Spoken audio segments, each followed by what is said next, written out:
Bismillahirrahmanirrahim. Assalamualaikum warahmatullahi wabarakatuh. Selamat pagi.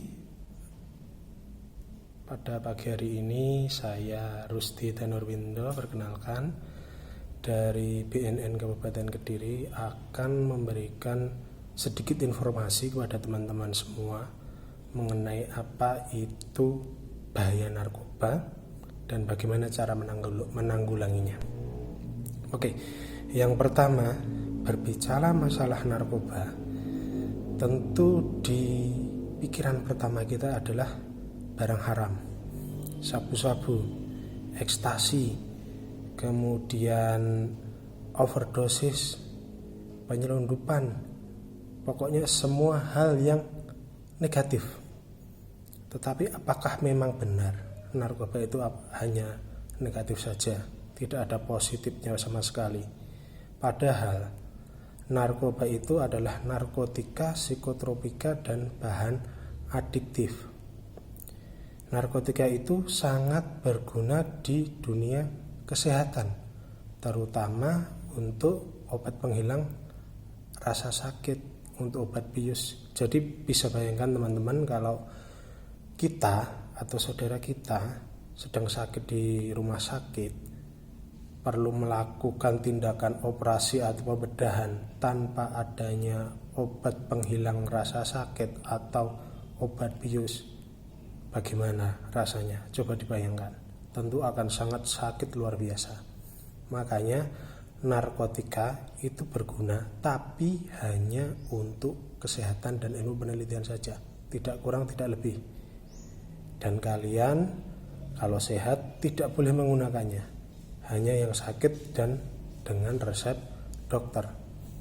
Sedangkan psikotropika itu adalah obat yang mempengaruhi susunan saraf pusat untuk memberikan ketenangan, obat penenang, berguna untuk teman-teman kita yang sedang ada bermasalah dengan mental dan lain sebagainya. Sedangkan bahan adiktif itu adalah bahan-bahan atau zat yang bukan narkotika atau psikotropika, tapi bisa menimbulkan ketagihan. Sebagai contoh, itu adalah rokok, kemudian minuman keras, kopi, dan lain sebagainya. Dan sebenarnya narkotika ini di Indonesia sudah diatur di dalam Undang-Undang Nomor 35 Tahun 2009. Di sana mengatur semua hal tentang narkotika dan lain sebagainya.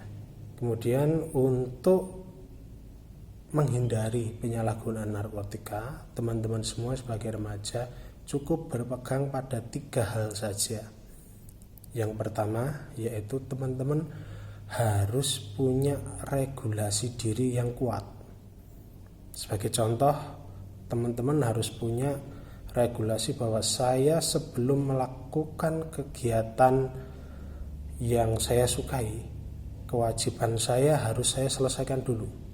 Sebagai contoh, jika saya ada tugas dari sekolah, PR, saya selesaikan dulu PR-nya. Setelah itu, kalau ada teman yang mengajak kita main, mengajak kita hangout dan lain sebagainya, baru kita pergi dengan mereka setelah tugas kita selesaikan. Yang penting tugas kita selesaikan dulu. Kemudian yang kedua yaitu assertiveness, atau bisa mengutarakan keinginannya tanpa perlu menyakiti orang lain, atau mungkin lebih pas kita sebut dengan kata tegas. Bukan pasif, bukan agresif. Kalau pasif itu paksa harus ikut mau, kalau agresif harus memaksa. Nah, kalau asertif itu di tengah-tengah.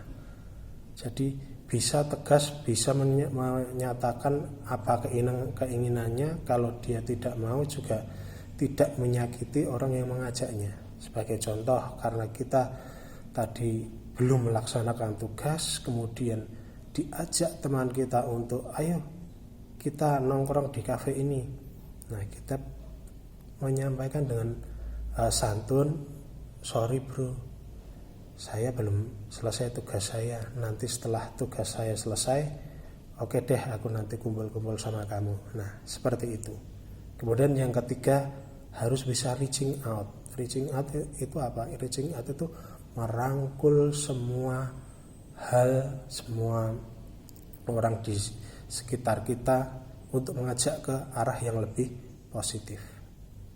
Itu yang penting. Dan jangan lupa bekali diri kita dengan iman dan takwa. Mungkin itu sedikit info dari kami, dari BNN Kabupaten Kediri. Mohon maaf jika ada kesalahan. Kami akhiri, wabillahi taufiq wal hidayah. Wassalamualaikum warahmatullahi wabarakatuh.